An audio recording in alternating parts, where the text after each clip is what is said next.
dan memilih orang-orang yang mengerjakan dan kita bayar lewat pajak gitu.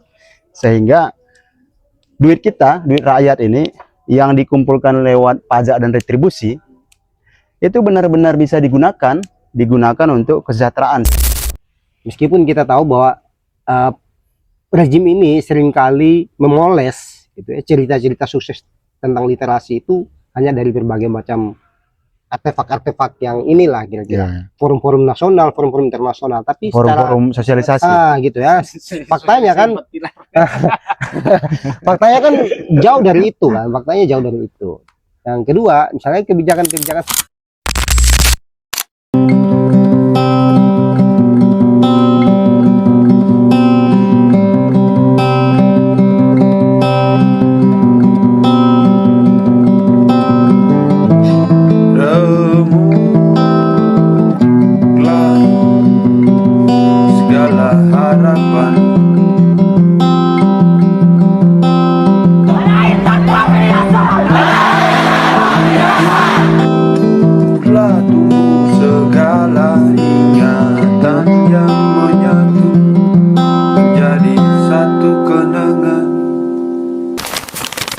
Oke, selamat datang kembali di Bongkar Pasang Project, Bongkar Pasang Project, channel yang lebih progresif daripada akun Instagramnya Wakil Bupati Kabupaten Alor. Oh, catat itu ya. Ya, kembali lagi sekarang kita masih awal sudah ini ya, sudah serangan itu sudah nendang aja, iya, aja nih. Kayaknya kartu asnya banyak ini yang kayak gini. Iya. Ya, hari ini kita kedatangan para tokoh ya, pengampuh politik anggaran. Ini juga beliau juga mantan koordinator Malang Corruption Watch yang juga sekarang kembali ke daerah, hidup di dalam aktivisme intelektual tentunya, juga di dalam aktivisme gerakan sosial. Nah, hari ini kita datang untuk menimbah ilmu kepada kedua mursyid ini. Istilahnya sebelum masuk lebih jauh ya, kita memberikan kesempatan kedua tokoh ini untuk memperkenalkan diri dulu, sehingga kita bisa tahu kok bisa beliau ini bisa sampai di Alor ini, apa bagaimana ceritanya ini kan. Kita kasih kesempatan dulu sebelum masuk lebih jauh urusan dunia persilatan ini kan. Oke. Ya, silakan Bung. Halo sobat bongkar gitu ya. Sobat bongkar ya. Oh, iya. Istilah bagus itu. Sobat bongkar. Istilah bagus ya. Saya Januan Tarigan. Sekarang tinggal di Malang, aktivitas sehari-hari bekerja di Intrans Publishing sebagai editor dan juga terlibat dalam komunitas Kalimetro dan beberapa gerakan literasi di Malang. Saya cukup sebenarnya. Oh, itu cukup ya. Cukup. Perkenalan singkat padat juga ya. Karena hari ini kita akan bahas tentang literasi Alor. Iya. Jadi backgroundnya harus bagian literasi dulu ya, biar ini ya kelihatan ini ya kapabilitasnya. Cara bongkarnya dari jejak literasi. Jejak literasi. Oke. Ya. Abang mungkin Maya sudah kenal ya, pastilah ya. Apalagi teman-teman Bongkar Pasang juga dulu 2019-2018 juga akan terlibat di dalam. Tapi untuk generasi-generasi baru ini kan, nah, itu memperkenalkan diri dulu karena sudah lama di Alor juga kan. Iya betul. Ya. Ya, halo kawan Bongkar Pasang ya. Kalau kawan lebih perjuangan kayak gini ya. Kan Bongkar Pasang ya. Saya Atta Nursasi gitu. Saya mantan koordinator MCW yang sekarang memilih untuk menepi ke Alor sebetulnya. Menepi. Okay. Jadi bahasanya dipanggil pulang oleh ada misi Alor. Memang kalau menepi itu ada misi, pilihan atas kesadaran. Ya, dipanggil pulang oleh Alor sebetulnya. Meskipun saya sampai hari ini juga masih jalan sendiri, ngeliti sendiri, gelisah sendiri gitu ya. Tapi nggak masalah lah. Paling tidak ada kekuatan persaudaraan di Alor yang bisa kita ramu nantinya. Saya pikir begitu ya perkenalan singkat saya. Oke, ya kira-kira itu sudah bisa mendapatkan inilah sedikit sedikit bayangan apa yang akan dibicarakan nanti ya berdasarkan background dari para mursyid ini. Ustaz gitu, Bang Ustaz. Sudah lagi dipanggil Ustaz biasanya. Bung ini kan dalam perjalanan ya, dari Malang ke Surabaya ke Kupang sampai ke Alor. Kira-kira dalam perjalanan itu apa yang ditemui proses perjalanan sampai pada Pulau Alor ini. Oke. Alor ini menarik. Awalnya saya hanya dengar dari cerita beberapa kawan yang bertemu di Malang dan juga dari medsos. Kira-kira kalau yang kita lihat itu banyak baiknya lah gitu ya. Dan itu memang ketika saya menginjakkan kaki di Pulau Alor, itu benar adanya. Alor ini kaya alamnya, juga indah gitu. Dan kaya manusianya, hatinya baik. Baik semua ya. Sehingga Dagong itu Dugong. dugong. Dugong. Dugong ya, dugong. Dugong itu menghampiri kita gitu. Oh iya. Nggak perlu nunggu 2 jam kan? Nggak perlu Kayak nunggu Skoda aja. itu kan. Pakai FL. Inisial Udah, aja. udah. Iya. Inisial aja FL. Jadi Alor ini autentik. Tuh. Hanya saja setelah Oh ini sudah hanya Kurang saja ini lebih. berarti jauh. 1 jalan 2 minggu di sini ya, Iya. sudah mulai nih ada cerita-cerita Alor ini banyak juga masalahnya ternyata gitu. Iya problemnya ya. Dan inilah yang menjadi tantangan bersama gitu, untuk bagaimana bisa potensi yang ada ini benar-benar dikelola dengan baik sehingga masyarakat yang mendiami Pulau Alor juga bisa merasakan dampak dari kekayaan alamnya. Nah, barangkali kalau kita berbicara soal dampak untuk kesejahteraan begitu, ya perlu campur tangan negara di sini. Iya, Dalam konteks ini, pemerintah Pemerintah Kabupaten Kabupaten. Alor dengan segala sumber daya yang dimiliki, termasuk Provinsi Nusa Tenggara Timur dan juga pemerintah Indonesia gitu ya, untuk membuat satu kebijakan yang itu benar-benar menyentuh kebutuhan masyarakat Kabupaten Alor. Nah, untuk detailnya bagaimana masalah di Alor, saya sudah sedikit tergambar. Hanya saja biar tidak offside begitu ya, tidak Biar offside, makin otentik ya. makin otentik begitu. Iya. Kita tanya langsung ke penduduk asli Alor begitu ya, yang sudah bertahun-tahun tinggal di sini. Baru kita coba obrolkan lah ya, kalau sudah jelas itu duduk perkaranya. Ini barangkali Iya, ini saya mungkin ya. saran kepada moderator biar dia arahkan ke sini. Oh, iya. Ini terakhir semua jadi kayak 2 bos di Malang gitu ya. Main instruksi aja. Kunci toh. Iya, pakai Kita kunci. ini kan lingkaran ini saling kunci.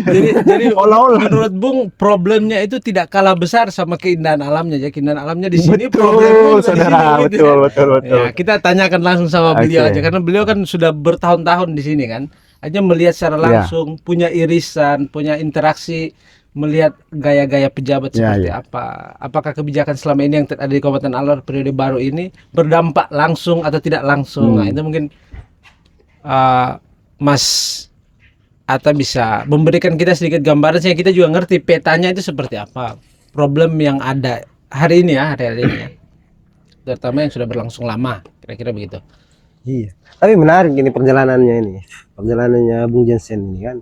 Cuma satu poin yang bisa kita ambil itu kan soal niat baiknya ya. Niat baik melakukan perjalanan ya. Baik semua. Iya. Orang baik, orang Kan baik, orang baik. maksudnya cerita umum yang beredar soal dugong itu kan ada pawangnya. Kira begitu. Iya, Oh, ya. itu menarik itu. Orang datang harus bareng pawang dulu baru bisa jumpa. Iya, iya, iya. Tapi kan ada juga tuh cerita lucu, 2 apa 3 pejabat negara yang datang nunggu berjam-jam tapi nggak ditemui dugongnya ini kan. Jadi kan ada Bukan problem. orang di baik situ, gitu. ya. Bisa Iya, jadi ya iya, niat baiknya iya, itu iya. memang ada kepentingannya lah, kira-kira begitu. Tapi nah itu yang membedakan Bung Jensen sama banyak pejabat di luar ke sini gitu ya. Selalu dibarengi dengan kepentingan itu. Iya. Tapi top lah, Bung Jensen akhirnya bisa sampai di Alor dan sedikit banyak bisa melihat kan bagaimana situasi Problem politik Hmm. di Alor. Meskipun hanya singkat, tapi secara permukaan saya pikir sudah bisa ketangkap kan bagaimana posisi problemnya seperti apa dan keindahan alamnya seperti Hmm. apa. Jadi akhirnya kita melihat keindahan alam itu bisa jadi kontras karena dikabuti oleh banyak problem. Wah. Kira begitu. Nah, iya, iya. Nah, sebetulnya problem itu banyak sih sebetulnya. Ya di mana-mana pemerintahan itu pasti punya Pasti punya problem, masalah kan. ya. Karena kalau nggak punya problem, berarti saya pikir kita sudah kehilangan negara lah. Kehadiran negara itu kan selalu ada problem. Memberikan lah, masalah. kira-kira gitu kan. Ada Berarti masalah. kalau sudah tidak ada waktunya bubar. Waktunya bubar kira-kira begitu lah. Karena masyarakat Madani sudah Sudah tercapai tumbuh kan, ya, sudah tumbuh, tercapai. Cuman itulah yang jadi PR pemerintah Kabupaten Alor kali ini. Hmm. Jadi Alor itu kira-kira begini, dia pulau kecil dengan jumlah penduduk yang juga tidak cukup banyak, kira-kira begitu. Dia hampir setara dengan Kota Batu, Ya, kan? 250.000 jiwa. Kabupaten-kabupaten kecil lainnya. Tapi jumlah sarjana itu cukup banyak. Cukup sebetulnya. banyak ya. Iya, jumlah sarjana setiap tahun itu cukup banyak. Nanti secara spesifik bisa dicek aja di datanya lah kira-kira seperti apa. Tapi poinnya adalah mestinya kan orang pulang sekolah itu kan punya keahlian, punya kemampuan yang harus diberdayakan gitu. Harus dibuka ruangnya ya kan, salurannya bagaimana, serta kemampuan-kemampuan mereka itu bisa digunakan untuk berdampak pada masyarakat. Nah, tapi satu soal kemudian adalah ternyata banyak ruang yang ditutupi. Gitu ya. Jadi akses dan ruang bagi teman-teman yang pulang sekolah jauh-jauh ke Jawa, ke Sumatera, ke Jakarta, macam-macam itu, bahkan ada yang keluar negeri itu, akhirnya milih jalan sendiri kan. Ini ditutupi maksudnya berarti ada yang Ada unsur menutupi. Iya. Ada aktornya berarti. Iya kan ditutupi. Oh. Berarti Iya. kan ada yang Ada yang menutupi kan. Oh ya. Nah, ada ini siapa ini? Siapa ini? Nah, ini. ini ya, cari tahu Nanti kita Anda ini siapa cari nih? tahu nih siapa ini yang nutupi kan.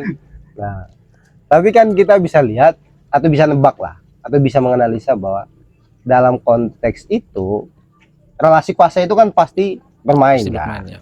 Berarti kan siapa yang punya kuasa, dia yang megang informasi, dia yang megang akses. Berarti orang-orang ini yang nutupi dong gitu ya. Ya.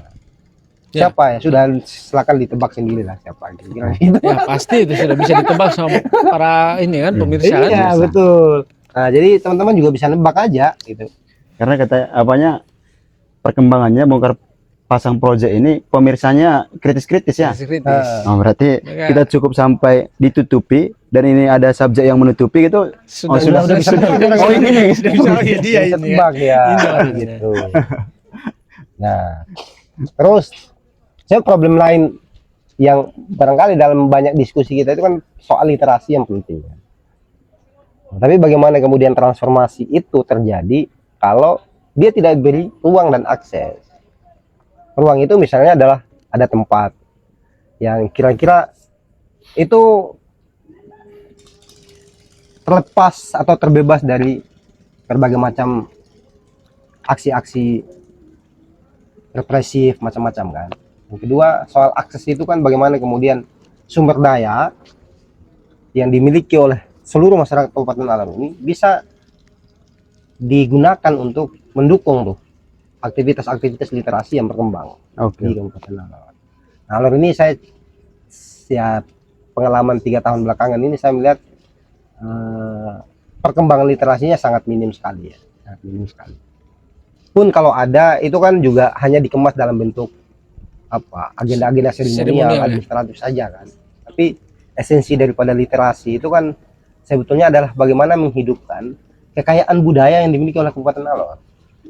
Jadi nggak hanya bicara literasi dalam konteks tekstual, tapi bagaimana kemudian praktik hari-hari yang hidup itu harus kita narasikan toh. Betul. Nah, itu yang hilang sebetulnya. Betul. Ada beberapa komunitas yang hidup, tapi menurut saya masih dalam tahap bagaimana menggalang dukungan teman-teman dari luar untuk menyediakan buku, lalu mengajak teman-teman untuk anak-anak itu untuk belajar dan seterusnya. Itu salah satunya di rumah baca Melang itu. Yang sempat dikunjungi sama si Alwijo. Oh ya. Itu, nah, itu saya pikir salah satu gerakan literasi yang masih hidup ya. Dan mulai tumbuh ya. Ada banyak komunitas yang tumbuh, tapi yaitu pasang surut naik, kemudian ya, seperti siklus kita bicara soal perkembangan NGO di awal-awal atau masyarakat sipil kan, pasang surut gitulah kira-kira. Nah, memang fenomena itu yang juga dialami oleh teman-teman di sini. Nah, Itu kira-kira di apa faktor akar masalahnya itu ada di mana itu? Misalnya pasang surutnya gerakan literasi atau kelompok-kelompok itu tadi itu disebabkan oleh apa? Misalnya oleh keinginan hilangnya bukan hilangnya ya, tiadanya keinginan dari kelompok muda ini atau faktor apa ya, negara atau pemerintah kabupaten lebih besar untuk tidak memberikan ruang itu tadi. Nah, tidak memberikan ruang ini dikarenakan apa? Karena isi kepalanya hanya mengurusi urusan MBG dan Kopdes Merah Putih atau ada urusan lain sehingga itu memberikan apa tidak memberikan ruang kepada kelompok muda itu ya seperti yang tadi disampaikan itu. Bung Adi semakin selalu pancing-pancing Mancing-mancing juga. Semangat revolusioner. Iya betul. Nanti kita bisa membandingkan tuh sama budaya di Malang seperti apa kan? Nah, apakah itu juga terpengaruh juga kelompok-kelompok muda ini? Iya. Betul. Nah, itu nanti coba kita lihat itu. Soalnya Malang kan budaya literasinya lumayan kuat ya. Iya. Kok lumayan kuat dan mengakar lah di berbagai komunitas itu kan. Termasuk salah satu komunitasnya tadi komunitas Kalimetro itu kan kuat juga akar ini literasinya kan. Iya. Ngomong-ngomong ini umpan lambung ke siapa ini? Kedua-duanya Oh, aja. iya. Umpan ke atas. Oh enggak, kita harus mulai dari ini. Oh, iya. Penulis jejak literasi kan. Oh iya. Iya, beliau Siapa penggeraknya? Itu harus Iya, beliau ini juga merupakan penulis. Kemarin baru merilis bukunya, judulnya Jejak Literasi Bangsa ya. Terus itu hasil riset beliau. Yang isinya banyak, nanti bisa dibeli di Kalimetro Shop ya. Oh, iya. Ada ya kalau shopnya ada ya. Online shop. Online shop, ya, bisa dibeli Iya, di situ. Itu bisa dicek aja. Kalau Ada. yang saya tulis itu jejak penggerak literasi yang memotret tokoh-tokoh Para penggeraknya ya. Republik Ah, yang saya kira punya bacaan dan tulisan yang akhirnya membuat kita sampai hari ini bisa membaca dan mendapatkan satu pencerahan ya dari pengalaman-pengalaman yang dikerjakan oleh para penggerak itu ya, bangsa. para pembesar Iya. itu ya. Dan akan menjadi Intelektual, tantangan berikutnya, saya kira ada Bung Kadim dan Bang Atta begitu yang juga bagian dari penggerak literasi yang saya pikir tidak kalah pentingnya untuk dipotret sebagai bagian dari menghidupkan dan mengabadikan satu ekosistem literasi. Ketika kita ngomong literasi, itu kalau kita tarik itu benang merahnya ada di manusianya. Dan manusia itu isinya kesadaran. Dan untuk menumbuhkan kesadaran, maka kita membutuhkan ruang-ruang belajar. Ruang-ruang belajar itu ketika kita bernegara, kita menyepakati pendidikan formal yang disediakan oleh negara. Betul. Makanya salah satu tujuan bernegara itu kita harus mencerdaskan kehidupan bangsa.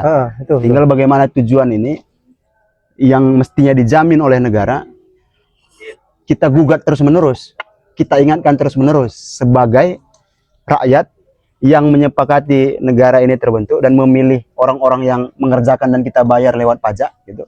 Sehingga duit kita, duit rakyat ini yang dikumpulkan lewat pajak dan retribusi itu benar-benar bisa digunakan untuk kesejahteraan seperti yang disampaikan Bang Atta tadi. Termasuk di sini ketika kita ngomong kesejahteraan, maka literasi pendidikannya itu harus berkualitas. Iya. Dan untuk mencapai kualitas itu kita tidak berbicara niat baik individu per individu, tapi ini problem struktural yang juga harus diselesaikan secara kebijakan struktural gitu.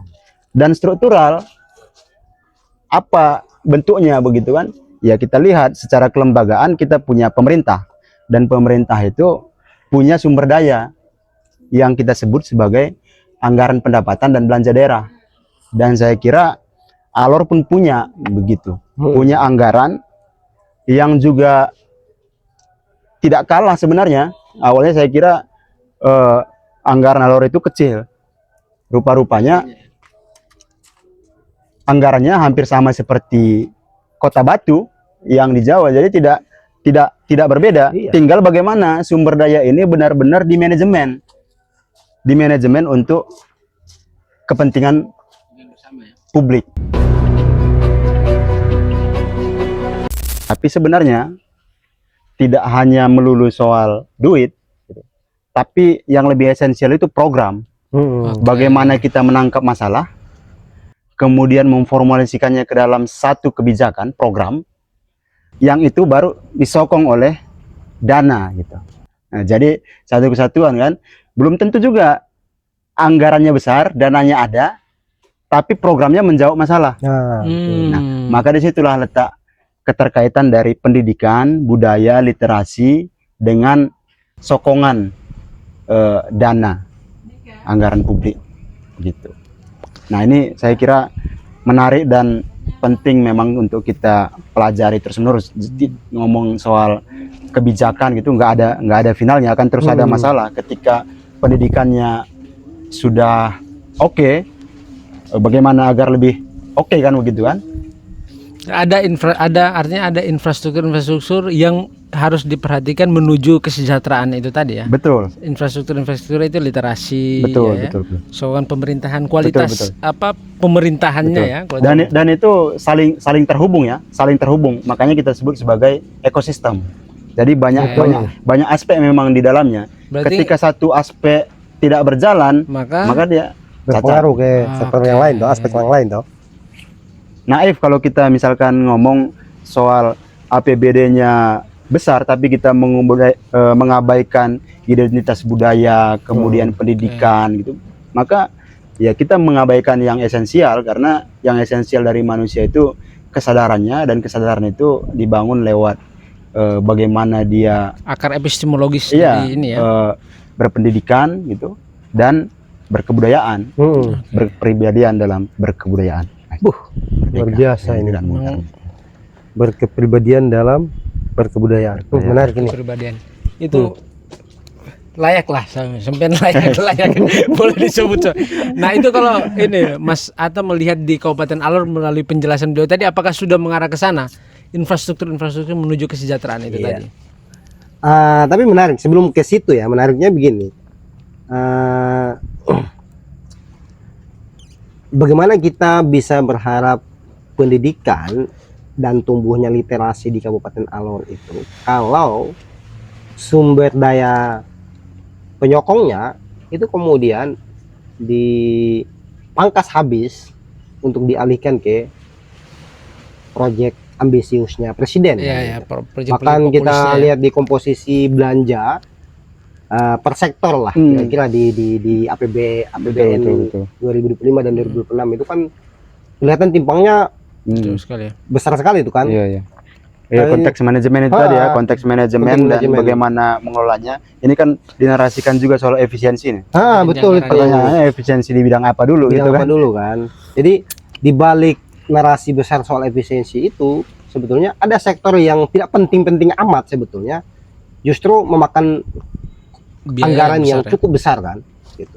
Bahkan dicopot dari sektor pendidikan gitu kan, sektor-sektor esensial lainnya gitu. Nah, itu yang menurut saya dari sisi hubungan kebijakan nasional dan daerah itu juga problem gitu. Artinya keputusan nasional itu juga sangat berpengaruh terhadap bagaimana manajemen itu, pengelolaan anggaran di daerah itu semakin sulit kan. Mereka bagaimana manage mana yang prioritas, mana yang tidak gitu. Sekalipun jauh sebelum efisiensi pun soal tata kelola anggaran di Kabupaten Alor itu terkesan buruk menurut saya ya, terkesan buruk gitu. Memang buruk, bukan kesan lagi. Betul.